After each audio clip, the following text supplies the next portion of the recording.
जय सिया राम। सब सुख लहे तुम्हारी सरना, तुम रक्षक काहू को डरना। श्री हनुमान जी अपने भक्तों को सभी सुखों को प्रदान ही नहीं करते, बल्कि उसकी स्वयं रक्षा भी करते हैं, चाहे वो सुख हमें किसी भी प्रकार का क्यों ना हो। इसको आप लौकिक सुखों से जोड़ के देख सकते हैं या फिर आध्यात्मिक उन्नति से भी जोड़ के देख सकते हैं।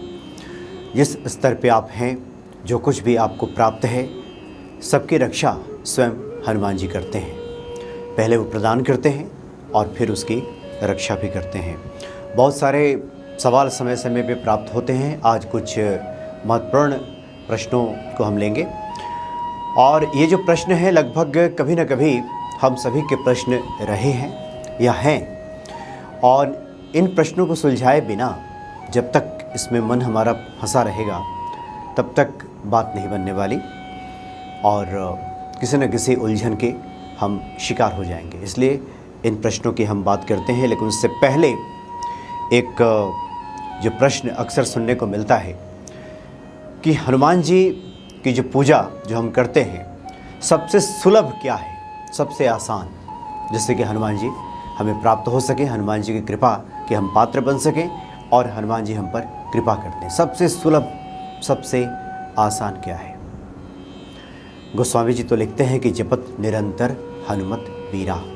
जो निरंतर हनुमान जी का जप करता है उसको हनुमान जी सुलभ हो जाते हैं, बहुत आसानी से मिल जाते हैं। इसी बात को भगवान श्री कृष्ण गीता में कहते हैं कि अनन्य चेता सततम यो मां स्मरति नित्यशः, यानी जो मेरा निरंतर चिंतन करते हुए भक्ति करता है, निरंतर चिंतन करते हुए भक्ति करता है, मैं उसको प्राप्त हो जाता हूँ।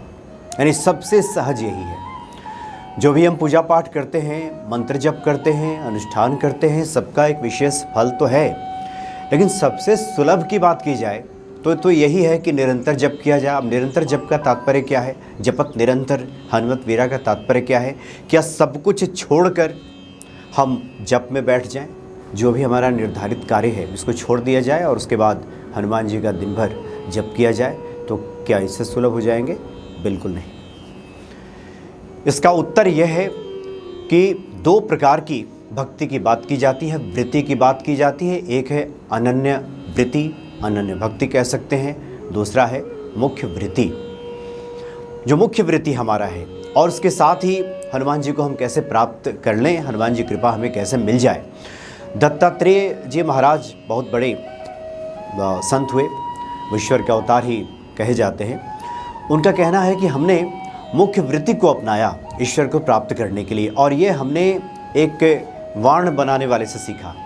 जो वाण का निर्माण करते हैं, धनुष वाण, वो एक व्यक्ति वाण बना रहा था और पूरी राजा की सेना वहाँ से निकल गई उसके पास से, उसके बगल से, लेकिन उसका ध्यान भटका नहीं, बिल्कुल अपने कार्य में लगा रहा, स्थिर होकर के वाण बनाने में वो संलग्न रहा। कहीं भी उसके वृत्ति, कहीं भी उसका ध्यान भंग नहीं हुआ। इसी प्रकार से हम जो भी कार्य करते हैं, कार्य वो चलता रहे, लेकिन हमारा ध्यान जब एक जगह आकर टिक जाए, स्थिर हो जाए, हनुमान जी में लग जाए, तो ये मुख्य वृत्ति है। और एक अनन्य वृत्ति है कि जहाँ हम सब कुछ छोड़ करके, जो ध्रुव की भक्ति है कि सब कुछ छोड़ करके हम हनुमान जी की शरण में बैठ गए हैं, उन्हीं का जप कर रहे हैं, और उसके बाद हनुमान जी सभी कार्यों का संपादन स्वयं कर रहे हैं। ऐसा भी होता है भक्तों के साथ। लेकिन व्यवहारिक जगत में देखें, इस व्यवहार में देखें, जिस संसार में हम रहते हैं, तो इसके लिए सबसे अच्छी बात यह है कि मुख्य वृत्ति को ही अपनाया जाए। जो भी हमारा निर्धारित कार्य है उसको हम करते हुए हनुमान जी का स्मरण बना रहे, ये सबसे सुलभ है। और इसी के बारे में भगवान श्री कृष्ण भी कहते हैं कि जो निरंतर मेरा चिंतन करते हुए मन में बातें मेरी ही चलती रहे, उसके जो कान हैं वो मेरा ही गुणगान कर सुनने के लिए ललायित रहे, नेत्र हैं मेरा ही दर्शन को उत्सुक रहें, उसके जो हाथ है मेरे ही चरण को गहने को पकड़ने को आतुर रहे, ऐसे भक्त को मैं सहज ही प्राप्त हो जाता हूँ, बहुत सुलभ हूँ, बहुत आसानी से मिल जाता हूँ। तो हनुमान जी तो बहुत सुलभ तरीके से प्राप्त हो जाते हैं अगर निरंतर हमारे मन में उनका जप चिंतन चलता रहे। इसमें बाह्य जगत में आपको वो भक्त बहुत बड़ा अनुष्ठान कर्म कांड करता हुआ दिखाई नहीं देगा, लेकिन हर क्षण उसका जो समर्पण है वो हनुमान जी के प्रति है और हनुमान जी उसको सहज ही प्राप्त हो जाते हैं। अब देखिए, इसी से जुड़ा एक प्रश्न प्राप्त हुआ है, इंग्लिश में काफ़ी बड़ी बातें उसमें लिखी गई हैं। क्योंकि जब भी कोई वीडियोस आप हनुमान भक्ति पे देखते हैं तो उसमें आप सुनते हैं संतों के मुख से, आचार्य विद्वानों के मुख से कि श्रद्धा और विश्वास का होना बहुत ज़रूरी है भक्ति में, तभी ये फलित होगा। श्रद्धा विश्वास ये पहली शर्त है। तो एक प्रश्न है कि I really can not understand why everyone talks about भक्ति एंड विश्वास and Shraddha. Why I am saying this? Because even we don't have bhakti, vishwas, shraddha, etc. and we eat poison, we will still die. Similarly, if we don't have bhakti, vishwas and we climb to a 12-story building and jump, we will still be pulled by gravity. इनका पूरा हमने पढ़ लिया है, अब इतना लंबा हम नहीं पढ़ने जा रहे हैं और इसका भाव मैं आपको बता रहा हूँ। इनका ये कहना है कि क्यों लोग बात करते हैं इस तरह की भक्ति और विश्वास की। भक्ति और विश्वास के बिना अगर हम पूजा करें तो क्या वो फलित नहीं होगा? क्योंकि हर चीज़ का अपना एक सिद्धांत है।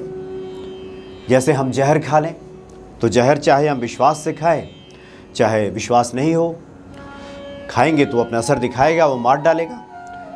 अगर हम 12वीं मंजिल पे चढ़ जाएं, हमारा विश्वास हो ना हो, अगर हम कूद जाएं तो जो धरती की गुरुत्वाकर्षण शक्ति है वो खींचेगी, नीचे गिराएगी, हाथ पैर तोड़ सकती है, मार सकती है। तो ये उसका तो स्वभाव है। बहुत सारी उन्होंने इस तरह की बातें लिखी हैं और ये भी लिखा है कि like the person started saying मरा मरा and the effect of the name Rama soaked up and he become Valmiki later on. ये कहते हैं कि वाल्मीकि जो डाकू थे और उन्होंने मरा मरा, राम कहने उन्हें नहीं आता था, मरा मरा से कहना शुरू किया और उन्हें भी भक्ति की प्राप्ति हो गई। तो फिर क्यों कहा जाता है कि भक्ति और विश्वास की आवश्यकता है? जिस चीज़ का जो स्वभाव है, अग्नि का स्वभाव है, आप श्रद्धा विश्वास से उसको आप छुएं या फिर ऐसे ही छुएं, उसका स्वभाव है, उसकी प्रकृति है, वो आपको जलाएगा। बिल्कुल सत्य बात है, यहाँ तक तो बिल्कुल सत्य है। गोस्वामी जी ने भी लिखा है कि अगर आप भाव से जपें, कुभाव से जपें, आलस्य से जपें, प्रमाद से जपें, नाम जप में इतनी सामर्थ्य है, इतनी शक्ति है कि वो सब आपको दे सकता है। भाव कुभाव अनख आलसहु, भाव से जपिए, कुभाव से जपिए, नाम का प्रभाव है, ये जपिए। लेकिन कब? जब आप शुरू करते हैं। ये शुरुआती दिनों की बात है। मरा मरा कहने वाले वाल्मीकि ये बाद में मरा मरा तक नहीं रुक गए, उन्होंने पूरी रामायण की रचना कर दी।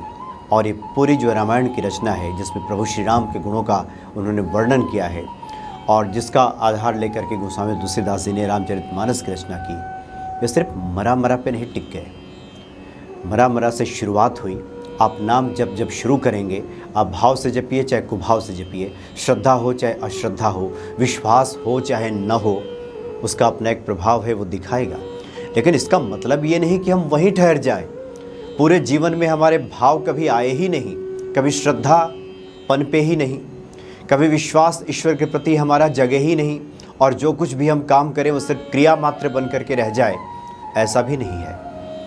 मरा मरा कह करके शुरू किया वाल्मीकि ने, लेकिन बाद में वो उच्च कोटि के संत हो गए, जिनकी रचना को पढ़ने के बाद करोड़ों लोगों के भीतर एक विश्वास और श्रद्धा का जन्म होता है।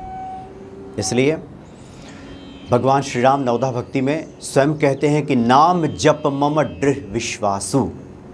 जिस नाम को जप करके, गलत नाम को जप करके, मरा मरा कह करके वो राम हो गया और वाल्मीकि इतने बड़े संत हो गए, उसी नाम जप के बारे में भगवान राम भी स्वयं कह रहे हैं कि नाम जप मम दृढ़ विश्वासा। मेरे नाम का जप करने का पुण्य फल मिलेगा, लेकिन कब? जब आपका दृढ़ विश्वास हो जाएगा। तो इस शुरुआती दिनों के लिए ठीक है कि आप भाव कुभाव से कीजिए, बिना किसी विश्वास के, बिना किसी श्रद्धा के आप कीजिए, उसका भी फल आपको समय पा करके मिलेगा। लेकिन अगर आप मनोरथों की सिद्धि चाहते हैं, आप कार्य सिद्धि चाहते हैं, आप चाहते हैं कि आपका मनोरथ सिद्ध हो जाए, हनुमान जी से कुछ प्राप्त हो जाए, और उसके बाद भी आप एक कुभाव से जपते रहें और श्रद्धा से जपते रहें, तब तो कुछ हासिल नहीं होने वाला। इसके लिए श्रद्धा और विश्वास पहली शर्त है, और ये प्रेम की भी शर्त है। भक्ति, विश्वास, प्रेम जब तक नहीं होगा, तब तक सिर्फ क्रिया मात्र से कुछ चीज़ें होने वाली नहीं है। तो इस अर्थ में आपने बिल्कुल सही कहा है कि ईश्वर के पास आप किसी भी भाव से जाएं, आपका कल्याण होगा। लेकिन जब कल्याण होना शुरू हो जाएगा तो आप यहीं नहीं रुकेंगे, आपके भीतर एक भाव और प्रेम का भी जन्म होगा। इसको इस अर्थ में लेने की आवश्यकता है। इसलिए भाव हमारे जीवन में बढ़े, ईश्वर से प्रार्थना करते रहने चाहिए। आप लौकिक जीवन में देख लीजिए, हम किसी के प्रति अगर सिर्फ बाहरी रूप से एक औपचारिकता भर अगर निभाने के लिए किसी के प्रति हम प्रेम का प्रदर्शन करें तो सामने वाला भी समझ जाता है कि प्रेम में गहराई नहीं है, ये खोखलापन है, दिखावा है, एक छल है, सिर्फ दिखाने के लिए किया जा रहा है, अपना लाभ लेने के लिए किया जा रहा है, फ़ायदा उठाने के लिए किया जा रहा है। ये तो लौकिक जीवन में भी सामने वाला समझ जाता है। इसलिए प्रेम जो है, ये भक्ति है, ये अनिवार्य शर्त है। एक और प्रश्न है जिसकी हम बात करते हैं। एक वीडियो में जहाँ मंदिरों में हम जाते हैं वहाँ पे कई बार हनुमान जी के 2-3 विग्रह भी दिखाई देते हैं। तो एक व्यक्ति सुनील कुमार यादव जी हैं, इन्होंने लिखा है कि मनोज भैया, हनुमान जी तो एक ही होते हैं, यहाँ पर 2 तस्वीर दिख रही है, 2 जगह मूर्तियाँ दिख रही हैं, यहाँ क्यों? अब देखिए, हनुमान जी तो एक ही हैं, लेकिन हनुमान जी ने जिन जिन कार्यों को संपादित किया है ये भक्तों के अपने भाव हैं। उस तरह की मूर्तियाँ, विग्रह आपको दिखाई देती हैं। हनुमान जी संजीवनी लाते हुए हनुमान जी, सीना फाड़कर राम सीता को दिखाते हुए हनुमान जी, भजन कीर्तन करते हुए हनुमान जी, आशीर्वाद मुद्रा वाले हनुमान जी, चोड़ा जिनको चढ़ाया जाता है वो हनुमान जी। ये भक्तों के अलग अलग भाव हैं जो अलग अलग मूर्तियों में परिलक्षित हो रहा है, वही भाव। इसको इस अर्थ में लेने की आवश्यकता है। इसलिए एक ही मंदिर में आप हनुमान जी के 2 विग्रह देखते हैं, 2 मूर्तियां देखते हैं, तो ये ना समझिए कि ये 2 हनुमान जी हैं, वो मूलतः एक ही है। अलग अलग कार्यों को संपादित करने के लिए व्यक्ति जब अलग अलग अपना स्वरूप धारण करता है, लौकिक जीवन में भी अलग अलग कार्यों को जब हम संपादित करते हैं, आजकल देखिए आमतौर पे लोग पूजा पाठ करते हैं तो कई बार कुर्ता पहन लेते हैं, ऑफिस दफ्तर जाते हैं तो शर्ट पैंट पहन लेते हैं, कहीं खेल के मैदान में खेलने कूदने जाते हैं, टहलने जाते हैं तो टी शर्ट पहन लेते हैं। अब ये अलग अलग एक ही व्यक्ति का रूप है, लेकिन है तो एक ही। इस रूप में इसको समझें तो हनुमान जी मूलतः एक ही हैं। और भक्ति की जो पहली शर्त है वो श्रद्धा और विश्वास है। आप किसी भी रूप में शुरू करें, लेकिन धीरे धीरे जब वक्त बीते तो श्रद्धा और विश्वास किस प्रकार से बढ़े, इस पे हमारा ध्यान तो होना ही चाहिए। तभी हमारे मनोरथ सिद्ध होंगे। और भगवान श्री कृष्ण ने कहा है कि मैं किस प्रकार से सुलभ हो सकता हूँ, आसानी से भक्तों को प्राप्त हो सकता हूँ।